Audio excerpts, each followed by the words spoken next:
Hey, what's going on, guys? Saad here, and in this tutorial, I'm gonna talking about is JSON.parse. So think about this is the most used methods, one of the because to API to pass the API inside your website. So this is what it does, and this is as this is what it do is used as a receiver from the server side, or you can say the back end, it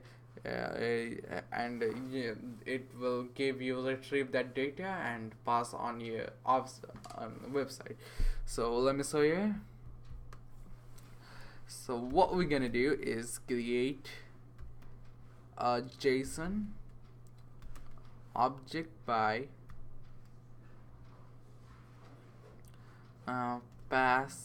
passing, and inside that result and true. After that, what we're gonna do is count.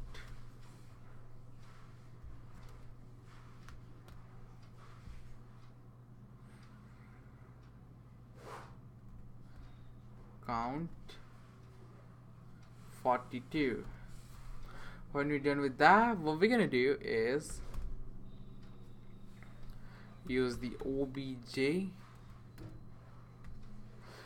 Keep in mind though, these are totally in string. It does the JavaScript engine look at as a string, totally as a string, not as a another thing or something.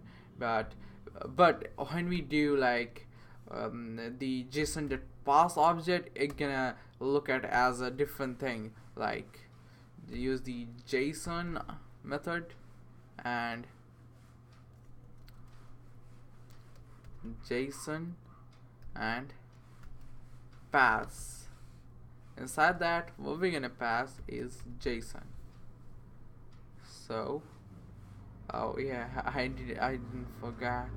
So what we need to do is to look at, I'm gonna look at from the console. You can also do from using console.log. So if we use the count, it's gonna give you 42. If you give like the object dot result, it's true. So this is what it does. Look, you can look by this. You can also use the console.log method. So hope you guys understand. That's it for today's video, guys. See you guys in the next tutorial.